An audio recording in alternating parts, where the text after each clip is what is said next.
Hello, everybody, and welcome to a New Year's episode of Play Some Video Games, the only gaming podcast that, let's see, Donnie doesn't drop the ball like in New York City. He'll be dropping Pokeballs to get us into the new year. That'd be sweet. I could just imagine already a Pokeball drop with Pokemon Go players and oh man, that's an event. Hear that, Nintendo? Copyright, playsomevideogames.com. Can't take it, sorry. So, in case you couldn't tell by that, it is I, your host, Kevin, and with me this week, it's just Donnie. It's the dynamic duo, if you will, of PSVG this week. Donnie, how we doing? Greetings, Koobalings. I am doing okay. They're Kev Bro. Just kind of unwinding from a very long day here in the city. We have a lot of events that we're preparing for.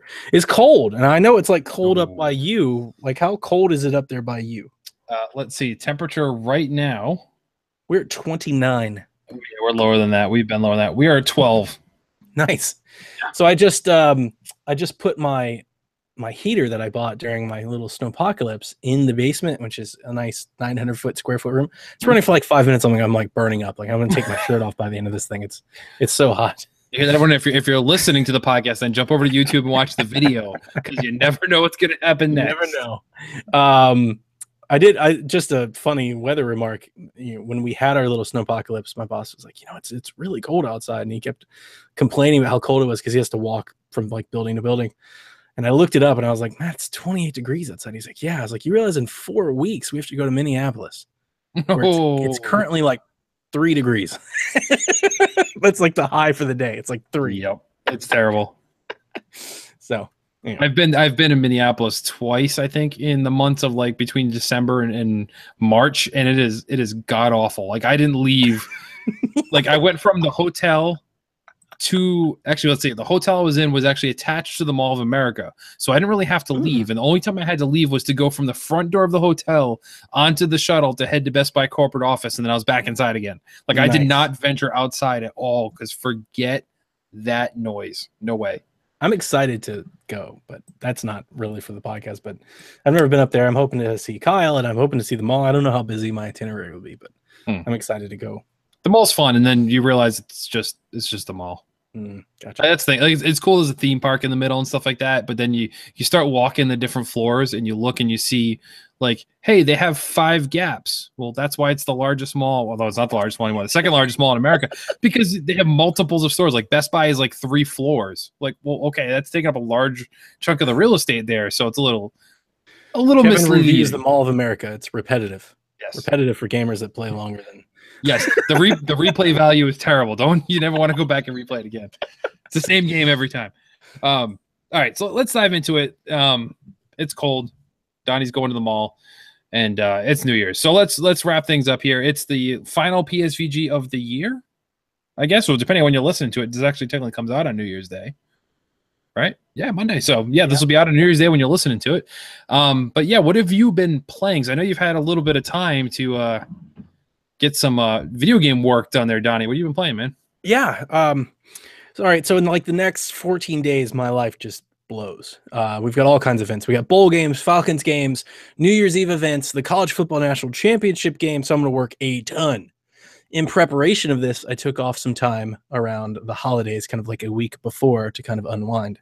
And I tried to play some games.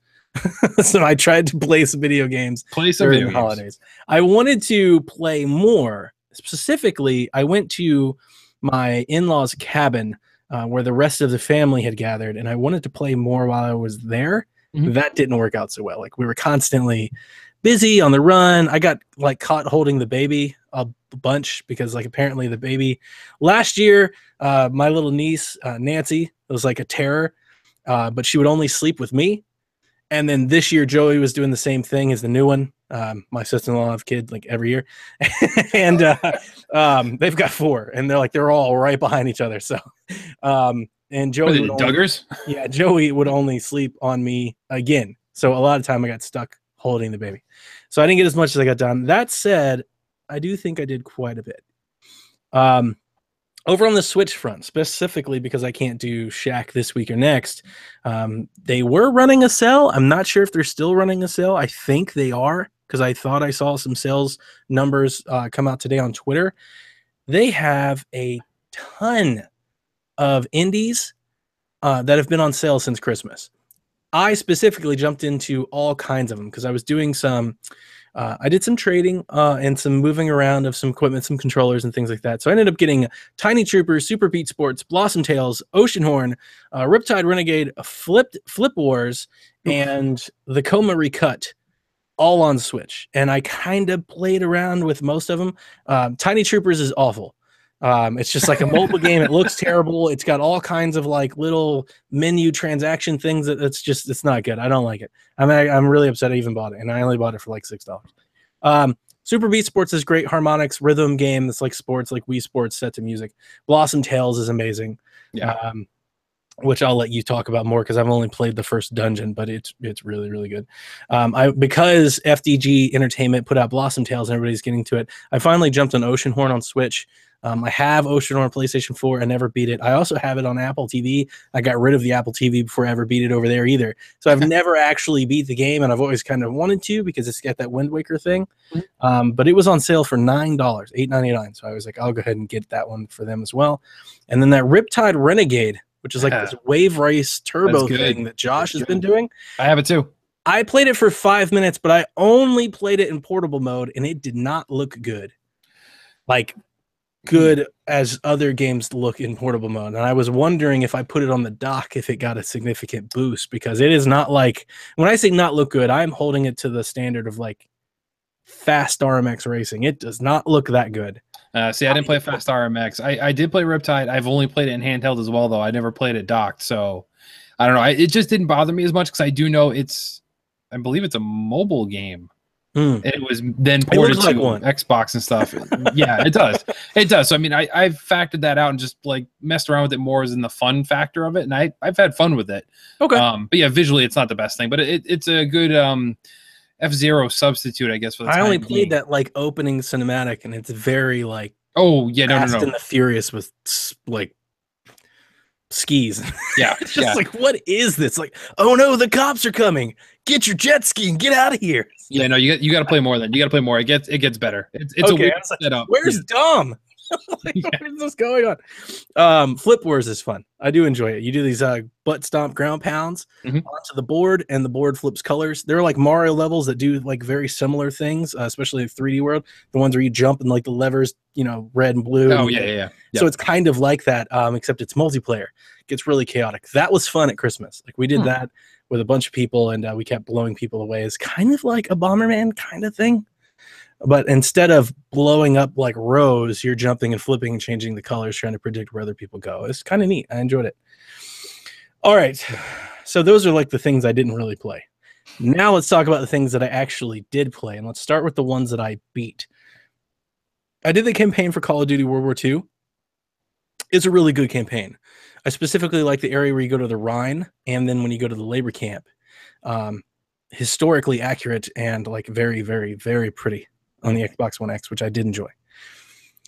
I traded it in because what I don't enjoy is nothing wrong with with Call of Duty World War II, the game itself. But what I don't enjoy is World War II shooters anymore. That's what I realized when I was playing Call of Duty World War II. I was like, this like med pack, throw me a med pack 18 times, and like I get to shoot 5 shots before I reload. And this trench war, I was like, it just kind of made me like, man, Infinite Warfare was really good. I know Mo and I have been saying that all year long since last year. Like Infinite Warfare was really good.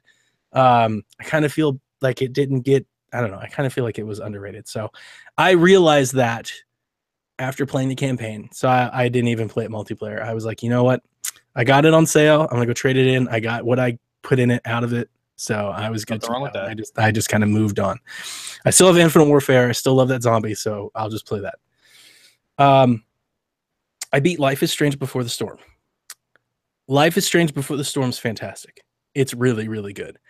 There's still that thing that I don't like about the Life is Strange formula that I don't really know how to get around. And it's like they insert game things to do, like just to make you do game things, but they're not fun and you don't really want to do them. It's like, but you just know that you have to do them because they're wanting you to make you, like, for example, no spoilers. I don't think this is really a spoiler. In the game, Chloe fixes up a truck. So you get this truck that you have to fix up, and you have to look at it, and there are like 4 dots on the truck, and you put your cursor over the 4 dots, and it's like, I need something to tighten this bolt. I need something to cover this floorboard. I need something to put on the seat. And then you go walk around the junkyard and find the things that match. You come back and you click the dots again, and you're just like, you literally didn't have to put this in the game at all. We could have just skipped this entire thing. Yep. I could have just had a cut scene that showed me that I fixed the truck and we moved on, and I wouldn't have cared. I would not have reviewed you as like, it needs more gameplay. I would have been like, thank God he didn't waste my time, because that's kind of what it was like. That said, the story is so good, it does make up for it. Life is Strange Before the Storm is better than Life is Strange Season 1 in my mind, because it is that. Well, for one, my thing with Life is Strange is I didn't like the sci-fi stuff. I've said that already. I'm not going to beat that to death. The whole rewinding time and redoing it and I didn't like that at all. I don't want to do this anymore. This doesn't have any of that because you play it mainly as Chloe. So you play the game as Chloe. She can't do any of that. So it's more grounded and it's more, just set in the time and the tone. Also, though, the love story between her and Rachel Amber is completely fleshed out. And if you played the first one, that's kind of what you're always wondering. It's like, because you play the first one as a girl named Max, Chloe's old friend that came back. So in the first one, you're like, why is Chloe so over the hill, over the moon about this Rachel Amber girl? And you're kind of unraveling it. This one is all like, here's what they went through together. And you really feel attached to that story. It really pays off the first one's story. Which I really enjoyed. It was really good. Like, great 8.5 type of game. Just gets a little slow at times. Don't you feel like any game like that, kind of like all Telltale games, kind of have that mode where you're like, all right, yep, now I got to piece this together so I can get on with it. Kind of wish they just got rid of that or made something fun, like more fun to do. Yeah. Like why can't, instead of having the piece together the puzzle moment, like why can't I walk up to like an arcade and then have to like do a platform level instead of doing that or something like that? Like just, I don't know. So you're trying to say it should be like Edith Finch, or I was thinking like, The Last of Us has The Last of Us's DLC has an arcade moment. Oh yeah, that's right. Yeah. What was the other one? Nier Automata, with all of that stuff that they do, where they just like bust into like a twin stick shooter and stuff. Like throw me 2 minutes of that, in The Walking Dead or something like that, instead of me constantly having to check the clues, marry the clues back up. It's just really long. My favorite game that I played on break or holiday, as I kept referring to it on our Discord, Donnie's on holiday, leave me alone, was Hellblade Senua's Sacrifice. I beat the game. I've been getting hit over the head from Tyler forever because I've been wanting to play it. He played it and he kept telling me to play. He thought I'd like it. He's right. I did like it. It's really good. Really good. I liked it a lot. I don't know exactly what to say about it. It's weird. I mean, it's really, really weird. It's one of those games that I enjoyed it so much that I went to YouTube and started finding other things about it. And there's this whole developer diaries about making that game that stars the actress that does the voiceover, who works for, I already forgot the company. It's going to bother me because they're actually really good. I'll look it up while you. Okay, thank you. Yeah, they're really good. And they're an independent, but they're not like an indie like Jules or something like that. Like they get good contracts. They have a good history of making games. Like bigger games, not just making games, like bigger games. They take on second party contracts, stuff like that. Ninja Theory. There you go. Yeah, they did. Ninja Theory. They're good. What do I say about this game? Well, first and foremost, it looks amazing. To know that this has come from a smaller team and it is at a cheaper price is almost stunning, because it looks as good as most biggest AAA games you can go out there and find. It does have that movie grainy effect that I did not like, and that was in Quantum Break. And I don't like it. You can't turn it off on the base PS4 either, which made me upset, because apparently you can if you have the PS4 Pro. That's ring the bell. First time I've ever felt left out that I didn't have the Pro. on PlayStation. I was like, I would have really liked to have turned it off because I watched some YouTube videos. It looks a lot better without it. Like I don't know. So, but it looks amazing either way. My first like hour with the game, and it's a pretty short game. It took me 8 hours. Apparently, it's not supposed to take that long. Jace made fun of me on Twitter. That's normal. Jace making fun of you though. Exactly. It has nothing to do with whatever you're doing. He was like, "Doesn't this game only take 5 hours to beat?" I'm like, I don't know. I suck at puzzles. I don't know. I don't know what to tell you. The first hour or so of the game is real puzzly, and I was like, I don't know about this. Yeah. And then it gets more actiony, and I was like, this is getting better. And then, dude, it just dives off a cliff. You start going down into like this cavern. I'm not gonna like spoil anything, but you start taking on like death and all kinds of stuff and angels and demons. You're just like, whoa! It's like kind of Bayonetta meets Horizon, Uncharted type of. It's weird. The way I played it with my headphones on, my new Astros, by the way, it sounds incredible. It's probably the best experience I've ever had with headphones on because, you know, like if anybody followed any of the game, like any of the trailers in it, like they say the game is all about like mental health. Like she's possibly schizophrenic. She's possibly crazy. Honestly, I didn't focus too much on that. The narrative really doesn't like try to cover a whole lot of that. But the entire time you play the game, there are voices in her head that talk to you. Oh yeah. I heard that. And most of the time they're like hinting at you what to do. It's not like on the nose though. Like if you're taking what they say, their words, and you're applying to the situation, you can pull it out of it. A lot of times I actually thought it was like very useful. It's like a guide, but they're not like telling you go left, you know, but they're like, the sword is broken, the sword is broken, the sword is, and like what they're trying to tell you is fix the sword. Right. So it's like one of those types of things, but you constantly are badgered by these voices, and it's kind of like the music, like to the point where you get to the point where you're not even really noticing it. It's just kind of going through.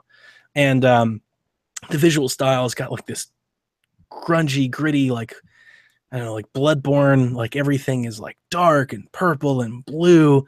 And then, but then there are these amazing places like this scene where you go by this tree and it's beautiful. It's bright colors and like this beach scene. I don't know. I really, really liked it. I want to talk about the ending so much, but it would just spoil the game. Yeah, don't. I will play it eventually. I just haven't gotten to it. Yeah, I mean, it would just completely ruin the game, which makes you feel bad because I'm going on and on about the game, and I'm not really saying anything about it other than I really, really enjoyed it. I don't know if it would crack my top 5 favorite game of the year. It definitely would have been top 10. Okay. I think I enjoy Hellblade: Senua's Sacrifice more than Nier Automata.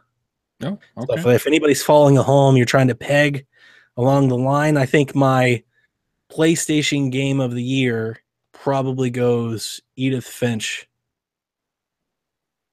Hellblade and Horizon are right there. That has a neck and neck. Hellblade's new, so I kind of want to lean Hellblade, but Horizon did 50 hours more than Hellblade. But I mean, I don't know. Probably Hellblade, Horizon, Nier.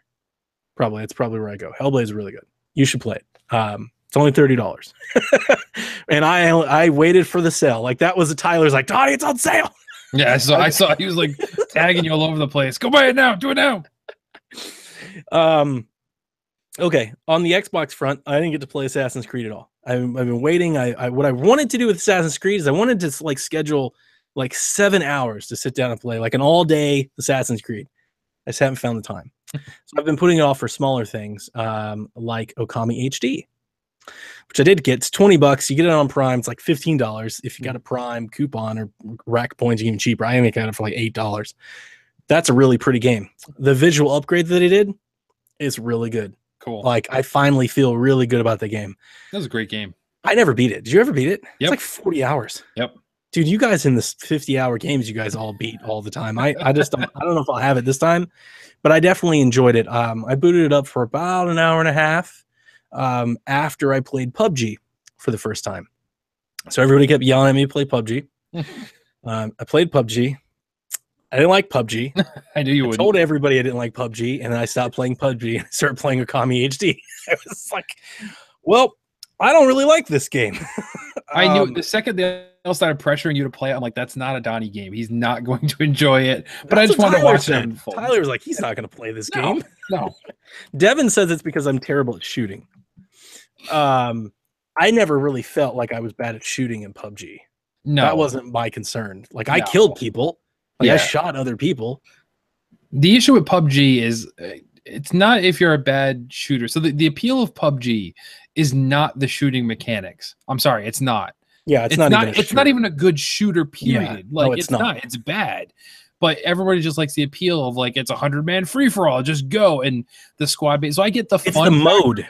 Yes, That's yes, all it is the idea. Yes. The idea is really good. yes. Their execution of it, at least from my experience on Xbox at the moment, I understand it's early access. And I feel like anytime anybody says anything negative, it's only really like you immediately get hit over the head with all these.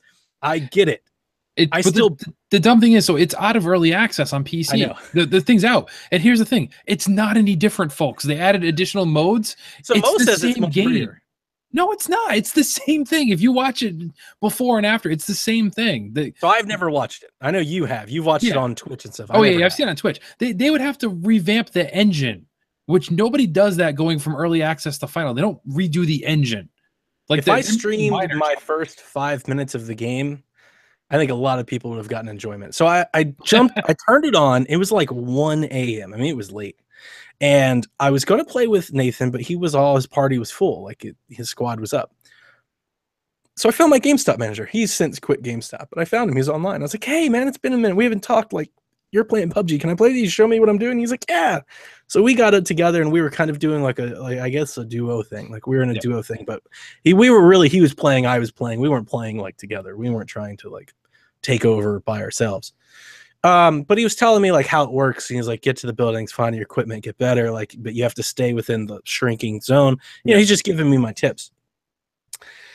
When you enter that map and that plane pops up, dude, that plane is the worst graphically rendered plane I have ever seen in a video game. I was like, are you serious? Like, I bought an Xbox One X for this. Like, it looks like a clip art file from like PowerPoint. It's just like, well, the problem is you got to look at it this way, and at least on the PC, on the Xbox side, it shouldn't matter, but on the PC side, they had to make a game that where you have potentially 100 different people playing, that it all needs to run evenly. right. So whether or not you have a top of the line computer or you have a mediocre computer, they want the experience to be the same. And that's where the problem is, because the scale of this game is so ridiculous that it needs to run the same for everybody. They had to sacrifice a lot of certain things to make it just work. Like, so when I saw the first commercial for it that's going out now on TV, the plane and the vista and the ocean and everything behind it looks amazing. And I was like, the game doesn't look anything like this. This is bait and switch. But Mo, when I was making jokes about it, Mo said it looks that way on PC and it will look that way on Xbox eventually. We'll see. I don't know. To be honest with you, it doesn't matter. I was like, okay, I guess the appeal is that it looks bad. I guess some people think that's cool. But that said, the actual gameplay of it, like I get the idea. It's fun to try to be number one. I get it. That's cool. If I was number one, it would have been cool and it would have been awesome. And I would have took a screenshot and told other people I would have been number one. What it takes to get there, though, there was a lot of my gameplay I was just running. And there's nobody around. And I'm just running like over a hill and down a hill. And like my animations kept like, I don't know, I wouldn't call it glitching, but like I would try to stay still. And all of a sudden my gun would just like start to flutter. And I'm like, can other people see that? Like, I'm not moving. So there was like a lot of that. And it's just, I don't know. I like Splatoon, man. 2 minutes, constant action right in your face. I like Gears, man. Like, you know, the map is not big at all. We were right here, shoot each other. Yep. I don't want to run. It was like that Ghost Recon Wildlands thing. You know, I enjoyed playing it when we played online together, but I was like, guys, it takes 30 minutes to get to the other point where we start shooting again. And in between 30 minutes, just us driving around this mountain. Like, this is boring. So I started to feel some of that. And I was like, I bought it. If it gets better, I'll play it again. If we have like a PSVG night, I'll play, but I can't. The thing that I would say about a game of the year, how is that even possible? No. How is it even possible? I'm upset now. I think I'm more upset. I feel the people that are upset that it was even considered. I'm like, really? How is this even the category? So anyway, PUBG. I'm glad it's like the game of the year that everybody loves. I don't like it so much. Dragon Ball Z Xenoverse 2. I've been playing on Switch. It was one of the games I got for Christmas. It's a fun game. I never played a Xenoverse game. I played the Fusions game on 3DS, which is similar, kind of similar. Have you played a Xenoverse game? No. So it's long story short, you like replay the single player campaign is that you replay like the Dragon Ball Z like timeline moments. So you start with like Raditz, you go to Vegeta and all that. But you're a time cop. Like you travel back in time. So like it's kind of cool if you're a DBZ fan because like they kind of give you this fan fiction. It's like, here's what really happened, and Raditz is about to kill Piccolo until you arrived and fixed time. So like that kind of thing happens. That's kind of cool. Yeah. Looks good on Switch. The neat thing is it's got like this Destiny lobby area where like everybody's online, and when you connect to the server, you can run around and talk to people. I did encounter this one real bug. Talk to people. You're on the Switch. You can do the the emojis and emotes. Yeah, emotes. Which I'm not doing any. I just keep turning. They're like, "Do you want to connect to the server?" I'm like, "No, I don't. I want to play this game alone. Leave me alone." But the only bug I encountered was that at some point early on in the beginning of the game, you have to like select a hero of the town. I guess the story will like be built around this hero. Every time I selected the hero, it kept telling me I had to delete my file. That's exactly, I took a screenshot. I said, you need to delete your file on the Switch before you can select a different hero. Kind of like it was telling me I needed to select a different me. Yeah. But the game was like, select a different hero. I kid you not, I must have closed the game and retried that thing 8 times. And then I was like, well, if I delete my file and everything I've done to this point is over, I'm taking this game back. So I jumped back in one last time and it totally worked. No idea. It was like right there. I was like, I'm going to be really angry, but it totally worked. And I kept playing. It's real chatty, like super chatty, like constantly, like it tells you 10 times how to open your map. It's ridiculous. It's constantly like that. But once you get into the game, it looks good. It's real bright. It's real colorful. Kind of like that cell shaded, type of thing. And the fighting is surprisingly good. I didn't expect anything out of this game. And to be honest with you, kind of like Fusions, and Fusions I thought was kind of buggy, and I kept finding all kinds of weird stuff. Yeah. I was kind of expecting something similar. I haven't found any of that. Like the fighting is good. Like this 3D environment, you can fly all the way up, fly all the way down, go underwater. Like you can do all of that in real time, do all your actions. I haven't noticed any slowdown. I fought 9-10 dudes at a time. Like it's nice. It's a legit button masher. You know me. I like press X to win games. That's my type of like just keep pressing. So I did that. I got Skyrim on Switch. Started playing some Skyrim. Skyrim's really pretty on Switch. It really is. For a game that's trying to be realistic on Switch, it's probably the best, in my opinion. It looks fantastic. Played Pokemon Moon Ultra. Didn't play it nearly enough to really talk about it. My son did tell me that, like, Caroline was talking about how there are no difference in it. My son had the game for 5 minutes. He's like, they replaced the Wii U in the bedroom with a Switch. I was like, there's a difference. So far, it's kind of standard par for the course. So, but yeah, that's good stuff. The one I've been talking for too long, so I'm trying to get out, but I played so many things. The one that I really wanted to talk about is I played and beat the Coma Recut for Switch. I reviewed it. I streamed it. I sent up a bunch of different screenshots. I really like that game. Do you know anything about the game? No, I did not. I only what you've put out there as far as screenshots. That's all I've seen. Okay. So the Coma Recut is this comic strip animation style adventure game, a horror adventure game. Some people will call it a survival adventure game. I didn't get that. It wasn't a whole lot of survival. Resources were plentiful. But I reviewed it, and I'm trying to find a hard way to describe it. It reminds me so much of Clock Tower. Like my short answer, and you know how much I like the old Clock Tower game. It's just like that. You're being hunted. Instead of a mansion, you're in a school. You're being hunted by this thing. You're going from room to room to room, reading notes and finding items and keys and things like that. Open up other rooms and secret hallways, and you unravel the mystery and the puzzle, and you figure it out, and then you make your way out. It's a short game. 5 hours, I think, is like, I think you speed run it in 3. It took me like 6 or 7. Really neat style, looks really good, both portably, handheld. I played it on both. The monster or teacher, the teacher gets possessed and she goes nuts. She's the one hunting you. She doesn't really hunt you like Nemesis or Clock Tower. As one of my, I was like, oh, I could use a little more. It was more like she'd come around when you were somewhere you weren't supposed to be. So it kind of felt like a gate, you know, and right. so some of that. But the writing is really good. There's no voiceover. It's all writing, but the text is really clever and witty in that golf story style. Some cussing, but very like adolescent teenager angsty stuff in that regard, like some minor love stories, a crush on a teacher here and there. There are some mature themes. Somebody commits suicide. There's a teacher getting some quid quo pro stuff from the principal. So there's some things like that. If anybody's into anything like that, I would kind of say it's like the whole story of it is kind of like Persona, where like you're this high school kid doing the thing, and then like you jump into this other realm where everything just switches. It's kind of like that, but like with a Nemesis Clock Tower thing, kind of like puzzle adventure game. I really enjoyed it. It's $20. That's my biggest gripe with it. It seems like a bit much for what you can play, right? It's like I played it for 6 or 7 hours. That's on the long end of what you can play on one. And you can play it multiple times, get multiple endings. I'm not gonna do that.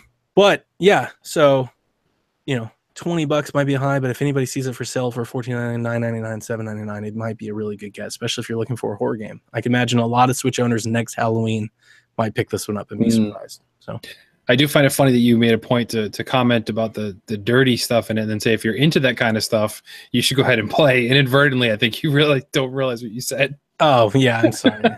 Well, you know me, and I was actually going to save that for a little bit later when we get into some of our questions. But yeah, I mean, all the girls are in like, you know, skirts and blouses. It's a Korean developer. Yeah. So it's very much got like that Japanese take on stereotypes and things like that. So which I enjoy. So it's all good. Well, that wraps it up for this week, guys. Sorry, Kevin. I had so many things to say. No, that's fine. That's fine. So I'll jump into what I've been playing too, I guess. Destiny 2 expansion came out. I've been playing that, and there was also a Christmas event, which I think is still going on actually.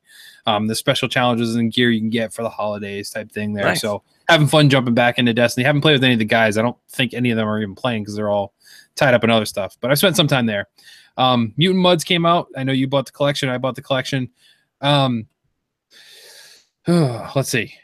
I like it, but it's the same thing as what Jason said. Is you can play it for like 20 minutes at a time before you just get so frustrated with it. You're like, I don't want to play this anymore. Is this your first time playing Mudds? Yes. Yeah. Oh, so okay. same exact thing as Jason. We're both jumped in without having any prior thing. So it's fun. It's good. Like I don't have any problem with it, but it's just a game I can't just sit and say, all right, I'm gonna play this for an hour and a half. Nope.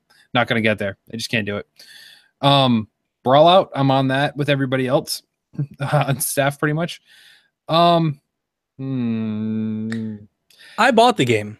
Yeah. Booted it up for like 5 minutes. I tried to play the computer and got rocked. Yes.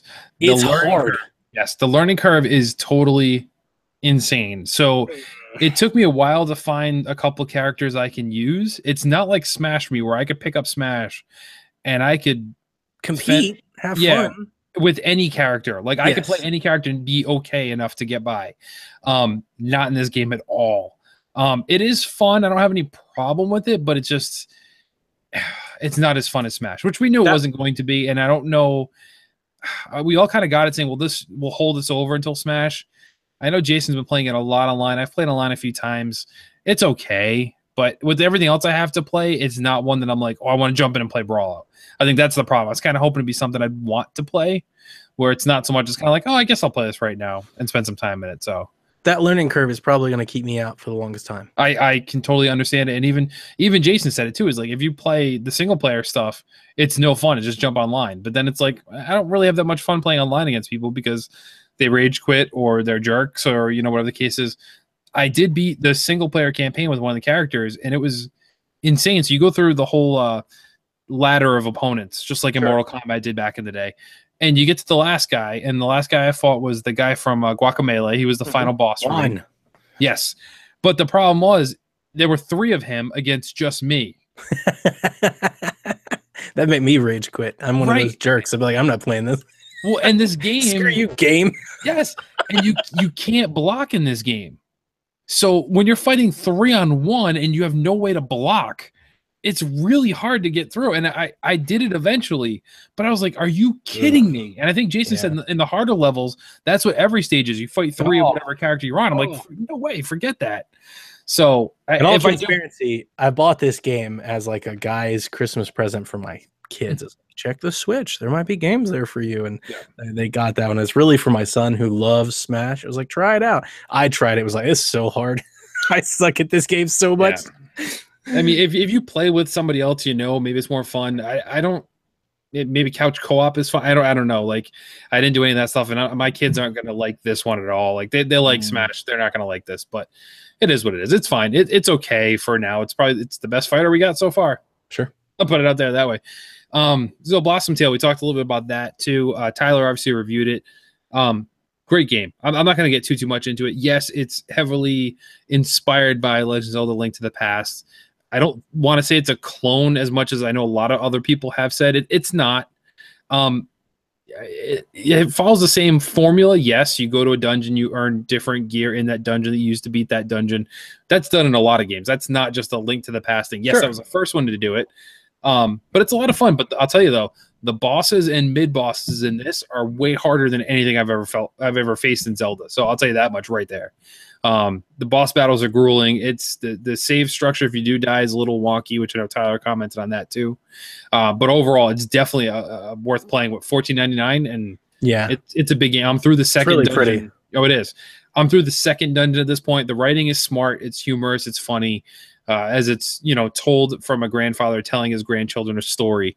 So there's a lot of different things that happen that are interjected into a story. So there's like there's these butterflies that if you catch them and you die, much like fairies, they'll bring you back from the dead. But what he says, like, so you die, like, and just when she thought she was down, the whatever butterfly came out and brought her back to life. Like, he's narrating everything. I do like the overlord narrator throughout the game. It's cool. It is. It's a lot of fun. So I like that. Now, this last game, Donnie, Resident Evil 7. Man, I'm excited. I'm excited to hear you talk about it. Dude, I'm not going to give away anything story-wise, but I will say I'm so angry I missed out on this when everybody else is playing it. Now, I'm glad because I got the gold edition, much like you. So we got all the DLC. Super cheap. Saving money. Yep, super cheap.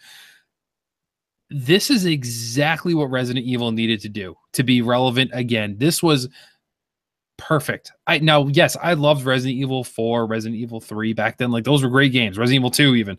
Those were all great games. This is what it needs to stay relevant. You can't have a rehashed version of Resident Evil 2 now and have it be, multi-million-dollar seller. I tried to play the remaster Resident Evil with the tank controls. I was like, exactly. Exactly. So bad. You can't do that. This is all done in first-person point of view. It's unnerving throughout a lot of it. There is a lot of is it like PT? It's a lot like PT. Dude, that makes me so excited. That's what I'm saying. I'm like, so I haven't got as many jump scares as I did in PT. There are some, don't get me wrong, they're definitely there. It's a longer game. Exactly. That's the thing too, is after a while you don't become desensitized because the game just keeps you unnerved the entire time. Use your headphones 100% because that adds so much to it. And it actually gives you a little bit of advantage. So this isn't any spoilers, but there's the family that's out to get you, just like in the demo. And a lot of the game revolves on where they currently are. And when you have the headphones on, you hear everything from the creaking and floorboards coming from the direction that they actually are based on wherever you're facing. So like if you're looking at, like this dresser drawers and you're going through grabbing items and you hear a creak and it's coming from the left, well, they're in the room to the left of you. Like it's 100% accurate. So if you actually listen, you'll know, okay, I need to avoid that area or be prepared to face something in that area. So are they constantly on the move? Yeah. Ooh. Yep. The whole first part, it's the guy that you faced off in the demo with. Okay. The dad, the father figure, if you will. And you think you beat him, but you don't. You don't. He comes back. And he comes back like 3 or 4 times before he's finally put down. And I've taken out so far the mother and the father. And they both kind of have the same formula there. So I think I see that coming where it's like, okay, you're going to have to kill him multiple times to get him to be done. But there's different quirks in how you have to approach them.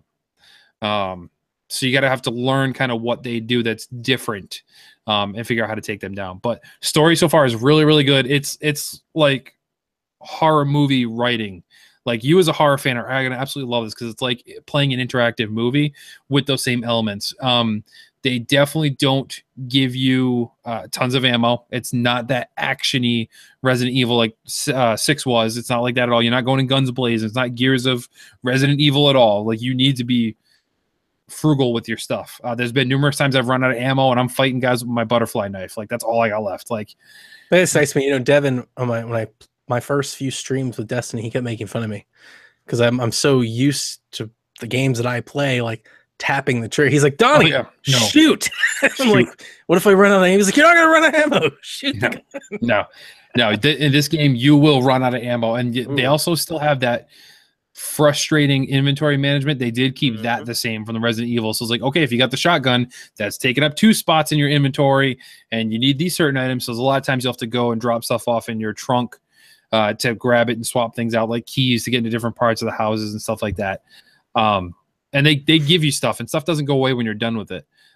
So this is not a spoiler either, because this was in the demo. You know, the VHS tape that you put in, you played, they keep that mechanic. That's in the game as well. So I've done 2 or 3 different VHS tapes at this point, but they don't go away when you're done, or they don't stay in the VCR. They actually put it back in your inventory, and you can't just throw it away. So you're stuck with this item until you get to a place you can put it away. So there is some of that kind of stuff, but absolutely unnerving. Game makes me nervous. It hasn't been a lot of instances, I can say, where it actually scared me, but it just makes you uneasy throughout most of the time as you're playing. Keeps you on your toes. Yeah. Get to it as soon as you can. You're gonna love it. So that's my pick. And honestly, at this point, this would have made probably my top 5. Really? Had I played it earlier. Wow. Yep. Is it super hard? Like, are you dying a lot over and over and over again? Not dying a lot. You lose progress. Yes. So save whenever you can. Okay. You save with ribbons again? Nope, it's actually it's not that much improved. You're saving on cassette tapes. Okay.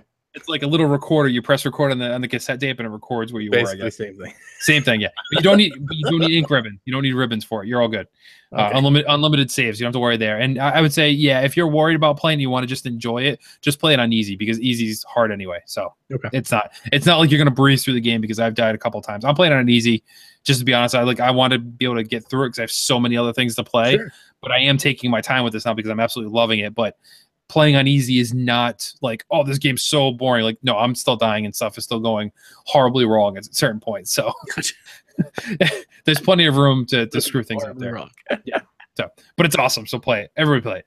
All right. So that's it for what we've been playing. What, 50 minutes in? So like old times. Yeah, let's jump in and we'll knock out the messages here. So I'll let Donnie run with that, and then we'll cover a couple news items just to kind of update people. Yeah, go ahead, take it away, Donnie. It's time to check the messages. Kello asks, let's leave 2017 on a high note. What's a quick gaming moment that caught you by surprise, or something you enjoyed this year? For me, it's pretty simple. I bought some good quality headphones, and oh my God. All right, so for me, I'm going to say something that caught me by surprise was, I'll go with Destiny 2. Everybody told me, Kevin, you'll like this game, and they encouraged me to get it, and they actually bought it for me to play with them and play it, and I'm so glad they did, because I'm not an online shooter guy or a multiplayer shooter guy at all, and I love Destiny, and I always want to play it, and I will play with other people, and I've been engaging with an online community that I normally don't do. So yeah, online gaming has been the moment that's caught me by surprise, and just I'm loving it. Love Destiny 2. My surprise game moment of the year was Edith Finch, when I jumped to the comic book, which I've went on and on and on and on about. If I was streaming that game when I played it, you would have heard so many cuss words, because I was drinking with my wife, and I was like, oh my God, what the? I just enjoyed it so much. It was great. My daughter actually went back, and she asked me the other day to re-download Edith Finch. She's beaten it twice now. It's good. And she did this all in one sitting. That game. Yeah, she sat down, did it in one sitting again. I'm like, man. Most years that would have been game of the year for me.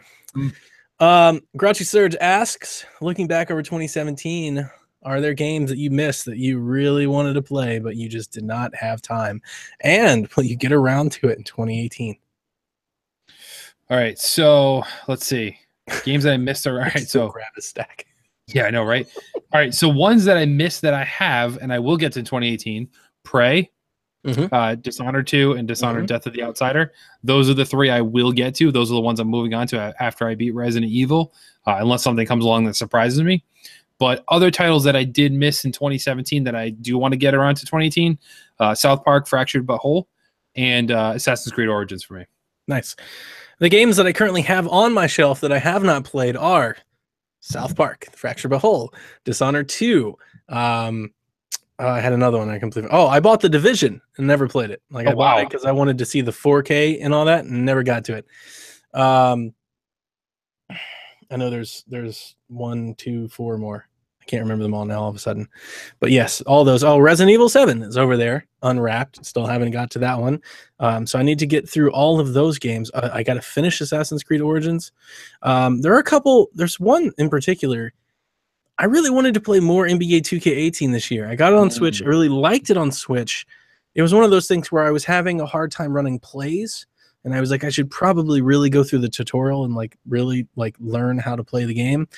And I just got so busy playing so many games. It was like an easy one to put off. So I kind of want to sit down and get into playing NBA, and I just really haven't had much time.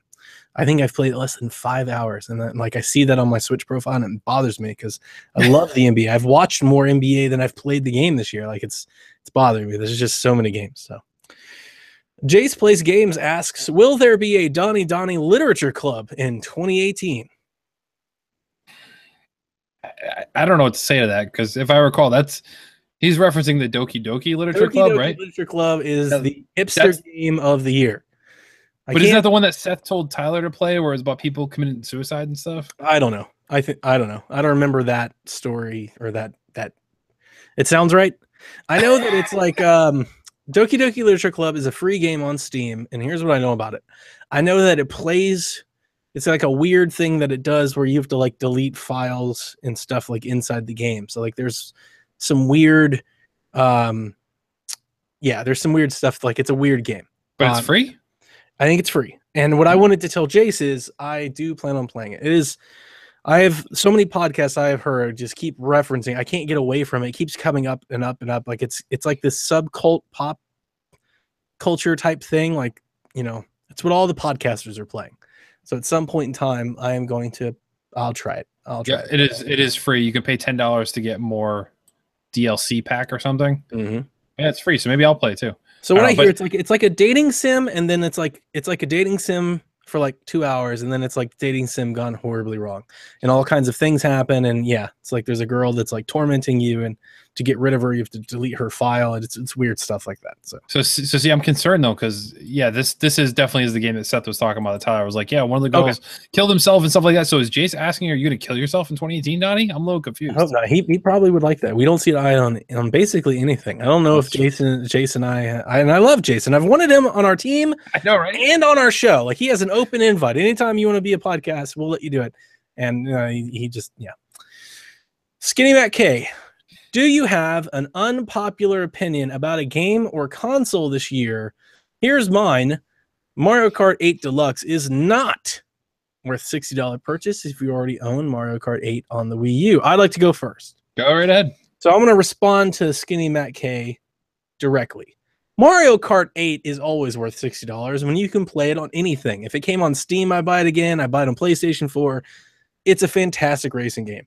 The multiplayer elements, all of the content, all the cars, the online play, the tournaments, it's Mario Kart 8 is great.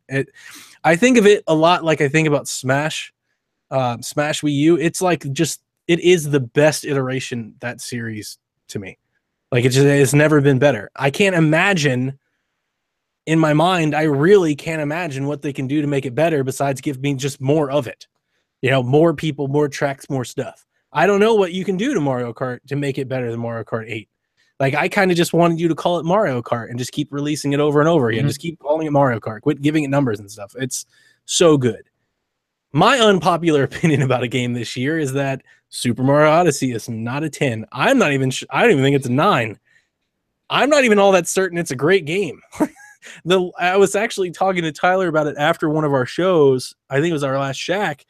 The more I've gotten away from it, actually, the less I feel like I think about it. Like having played as much as I did, I was just like, I know there's a lot that I didn't do because I'm not going and trying to get 1,000 stars. So there's a lot of game there, but it is a lot of the game like inside the areas and stuff that I've already seen. Mhm. I need more levels, like, and bigger open areas. Like, it's a small game. Like, Yeah.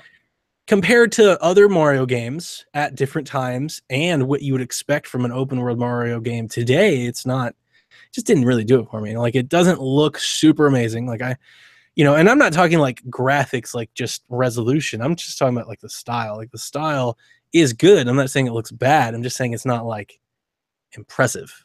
When I think of like impressive Mario, I immediately jump to like Mario Bros. U, where they had like that Starry Night level. It's like, oh, this looks amazing, right? I don't really have a whole lot of those with this game. So I was just like, it is a Mario game. I don't think it's better than Galaxy. I'm not certain it's better than Sunshine. I don't think it's better than 3D Land or 3D World. But I like those games. I know other people don't. So like for this one, this is just a middle pack Mario game for me. It's still good. Mario's always good. I mean, it's good, just not amazing. So I'm so happy Skinny Matt said this because I was saying this before the Switch even launched that I didn't want to pay $60 for it again, but I did pay $60 for it again. But with that being said, yeah, I agree with you, Matt. If you already owned it and you owned all the DLC, it's a tough sell. It's a great game. I'm not taking anything away from it. You have to play it on Wii U, and nobody's playing it on Wii U anymore. Right. But that's the thing is, like, I don't like. I played online a bit when we got on the Switch, but I don't go back on play online at all. Like, it's like whatever. If I play, I'm just playing by myself, and I'm doing like single player stuff when I do pop it in randomly. But it's like, yeah. I don't hold it against the game for coming out on something else. Right. Didn't Persona 5 drop on PS3? Like, I wouldn't be like, it's not worth $60. You know, like, I don't care. Buy it wherever you want to buy it. Yeah, but he's saying if you already bought it, it's not worth buying it again at the same price or more. I did. He did. I did too. I did too. So if we all did, doesn't it kind of say that it is? No. Like, you may reluctantly not like it, but if we all bought it again, then it does prove the fact that it is worth it. Peer pressure is a powerful thing, Donnie. That's right. Man, so unpopular opinion.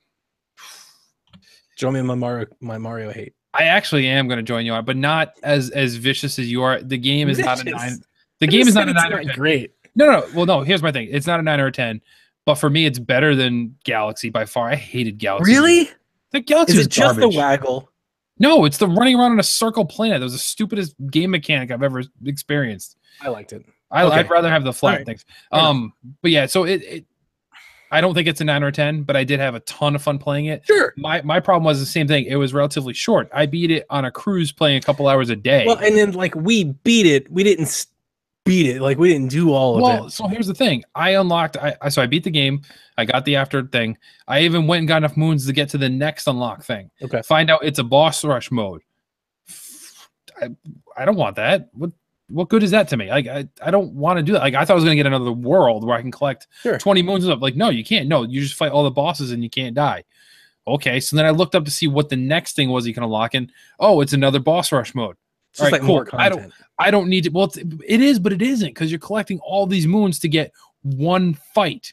It's not another world you can go to and experience all the different things. Like, it's a fight, and I don't want to spend all that time to do that. So I have not picked it back up since I spent some time in the after game stuff. But once I realized it was just boss rush modes, I'm like, I don't care about that. I thought I was going to get another world. Actually, now that we've gotten some time since release and I'm not so worried about spoilers, I haven't really been able to talk about this. I did not like the ending of the game. I liked the whole Japanime Starry Night music rush. I hated the whole, I'm going to take over Bowser and like break these blocks. Yeah. It looked bad. It ran bad. Like, that was my experience when I played that game. The blocks as they smash, like super low res, like Fire Emblem Warriors type of animation stuff, right? And it, like, I remember like the Bowser swipe marks, and it just like didn't run well. And I was just like, this is not up to Mario's level, what you would expect from Mario's level. My only thing with my ultimate point is, to anybody that's like, I love this game, it's a great game, it's the best Mario game of all time. I mean, that's my real thing. Is like, where do you really rank it? Like, if you're telling me that Super Mario Odyssey is a 10, then it's like it's your favorite, it's the best Mario game of all time. I still haven't found anybody that's told me it's the best Mario game of all time. No. Every time I say that to somebody, they're like, oh, Mario Odyssey is a 10. And I go, oh, so it's the best Mario game of all time. They're like, well, It's not the best Mario game of all time. And I'm like, where do you rank it? And it's like, it's 4. I've heard like 4, 5, 6. I'm like, yeah. So Mario games, there's just 10. They're all 10s. There's just different levels of 10. 10s. I was like, no, that can't. You can't have that. Like, that's not how. And then we're getting too much worried about like a number. I don't care about the number really. Yeah. I know you and I don't see eye to eye on 3D World. Yeah, no. But 3D World, for example, I think by the time you get to the end, you play through like 100 levels plus. Right. Plus, you get all the Captain Toad levels, yeah. and all the like the little the machine puzzles, things like that, and the hidden challenge levels. So if you get all the stars, like I really much like that's. I think that's just what I like about Mario. I like progressing along the path and having all these different challenges and levels. Whereas the open world nature has some of that you can go find, but to me, like it was kind of repetitive a little bit. It was like, all right, well, I gotta go get the costume so I can go get the star that you need the costume for. And that type of stuff I wasn't like just really into. Yeah. My favorite part was when you jump off the world and you fell into like the little dinosaur zone. That was cool. I was like, no, this is new. I feel, I'm feeling new stuff, but that was few and far between. Yep. So I guess next one. Yep. Moving on. Trash Turkey writes, what is your gaming pleasure or your gaming guilty pleasure? Is our Kirby games. See, I don't think Kirby's a guilty pleasure. I don't know. I could see that because a lot of people, like, Jacob Rush always says that like Kirby spells the death of a console, right? Like they always bring Kirby when things are on the end. So I could see a lot of people like thinking like Kirby's just like a low rate like shovelware. I don't think he's that bad. He's a mid-tier hero for Nintendo, I would say. Like, like we're looking at next year, like, oh, you're getting Yoshi and Kirby. Okay, those are good games. I'm not foaming at the mouth, but I'm totally gonna play both of them. So I don't know, it's not as bad as it seems. I guess for me is just the stigma that I have that I like all the weird games. My guilty pleasure is the ones that are a little bit different, a little bit unique. Your Katamari Damacy, Chibi Robo, Jazz Punk. We make those jokes all the time. My guilty pleasure is the weird stuff that a lot of people don't enjoy, or they just completely overlook, saying whatever, this is dumb, but it can still be a lot of fun, just not something tons and tons of people are picking up and running with, like a Call of Duty or something. Gotcha. Guilty pleasure. Like one thing I've said it before. The thing that I like about the Kirby games is that they always do something new, like with the gameplay. It's like Kirby's like their testing ground for new ideas. Yeah. Like they do something, if it works, then give it to Mario, and then everybody calls it a 10. Yep, they did the yard, and then it went to Yoshi. He can throw his hat and turn into new stuff. I'm like, Kirby's been doing this forever. Yep. So yeah. My gaming guilty pleasures. I do like the Japanime stuff. I know that's a little bit weird, but like whenever I get the characters in frilly skirts, the school uniforms, not just even the girls, but like also the boys, like the animation style. I know a lot of people don't. I like button mashers. That's something I've really, really come into. Like I really like a good button masher, and I see a lot of people, especially like when review cycles come out for those. I played Fire Emblem Warriors for 60 hours, and I played a challenge map on Christmas. Like, it's I don't know. It's something. There's something to a game, especially when I'm really, really busy, that I don't have to sit down. I don't need headphones. I don't have to pay attention. I can just pop it up, not really pay attention, and just beat the snot out of folks. Like, just make these animations happen on the screen is like therapeutic. So I think I tend to enjoy this. I don't know if I don't feel guilty about liking them. I just know that other people, don't think too highly of games like that. And I get kind of excited about them. So that's it. One more. What? One more question. Oh, I'm sorry. Rob Goddard writes in. Sorry, I was monitoring the Buckeye score up at halftime here. Rob Goddard writes in. Hey, Rob, it's been a minute, man. What game from 2017 do you wish you could play again for the first time, Kevin? I think we're gonna have the same answer here. Possibly Legend of Zelda: Breath of the Wild. No? Oh, you're gonna go Edith Finch, aren't you? Probably, yeah. Probably, yeah.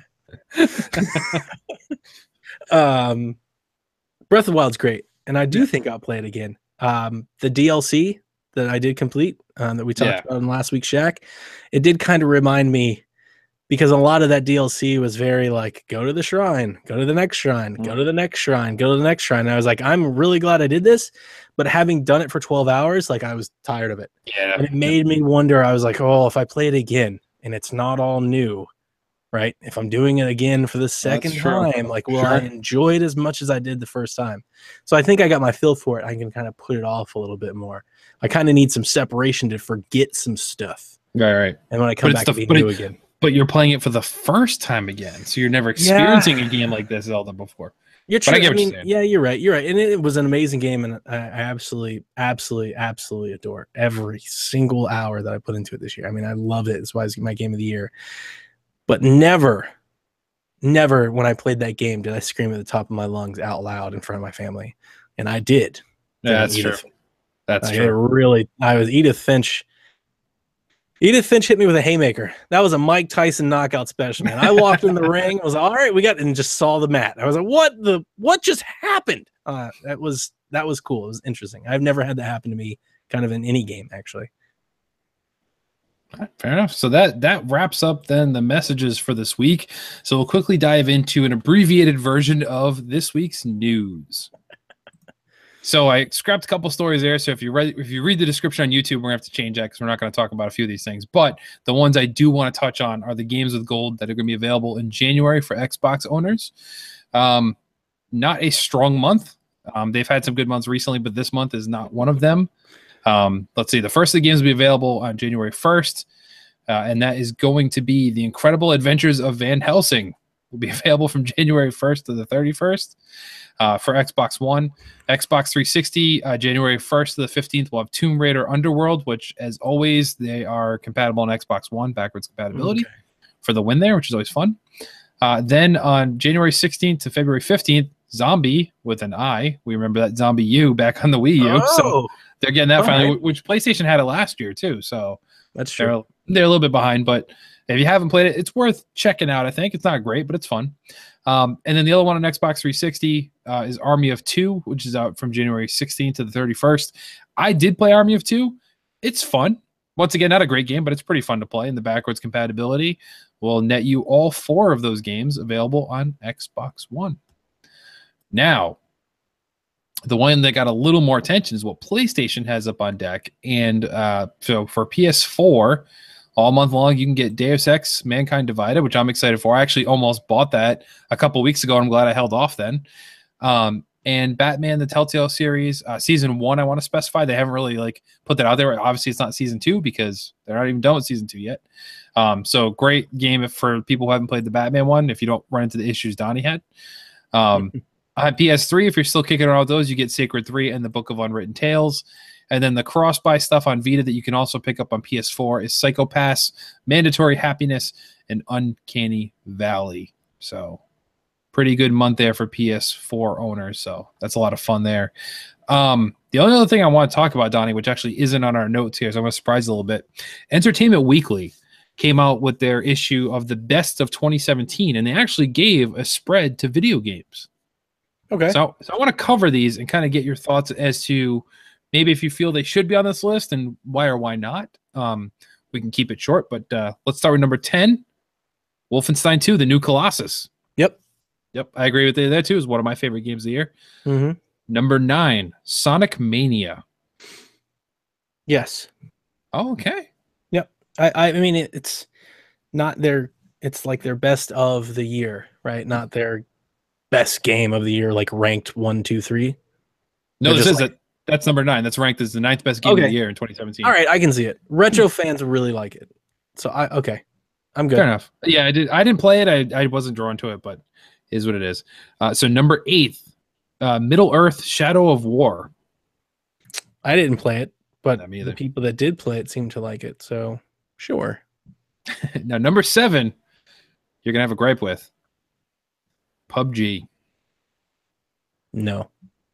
I feel bad because when I said that, and I know it's Xbox and it's kind of like their game, so the Xbox crew are a little defensive. I understand. I don't mean to take shots. I'm not even taking shots. No, right. I'm literally just reporting what my eyes saw. That's all I'm doing. And I think some people are either making excuses for it or just They're so caught up. So my thing with PUBG, the first thing that I said is I can't wait for a better game to do this. Like Gears of War version of PUBG sounds amazing. And then Q was like, it'd be cool if they did this Halo. I was like, it sounds even better, right? Like if somebody else does that, it's going to be great. I'm going to play it a lot more. I agree. Their version of it was not so great. No, the thing for me is like, is this a cultural phenomenon? Yes, absolutely. Yes. Much like World of Warcraft was. Would I ever say that World of Warcraft is a top 10 game for me? I'm sorry, Tyler. No, it's not. To me, it looked like junk. It ran like junk, but you can't deny the fact that millions and millions of people played it and still play it to this day. But for me, it wasn't a great game. It was, phenomenal. WoW. It didn't. And my thing with WoW is it never grabbed me like Civ did. Civ was always sure. Thing. Yeah. So, number 6, Destiny 2. Yes, of course. Same for me. Number 5, Cuphead. Yes. That's Cuphead visually. I haven't beat it yet. I finally did get through the first world. It took me.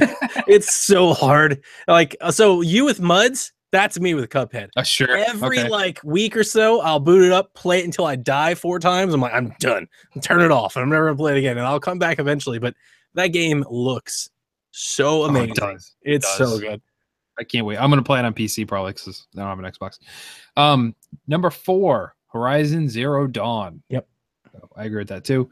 Number 3 was a surprise to me, but it's ironic based on what we talked about today. Resident Evil 7. I mean, if everything you're saying is about it, and I mean, I read all the reviews and everything. I really wanted to play it, and I just kind of always kept putting it off. But yeah. So now the top 2, Mario Odyssey is number 2. I mean, I understand why it's on a person's list. I understand why somebody even might try to rank it that high. I personally would rank many, many more games ahead of it. Mm-hmm. Like the fact that I'm fairly certain, based on this list, that Edith Finch isn't on the list at all. I'll say it right now. Edith Finch is way better than Mario Odyssey. In my opinion, it's way better. I mean, I made the argument that Ratchet's better. That was kind of tongue-in-cheek. I just kind of look at them in the same way, right? Like, I don't really care which one's better. To me, they're both on the same rung of the ladder. Like, here are the great games that you can play in 2017, and then here are these games that aren't as good as these. They're just a notch below. Ratchet and Clank's right there with Mario. They're right in the same area. Fair enough. And then number 1, no surprise to anybody, Legend of Zelda Breath of the Wild. So good. So very good.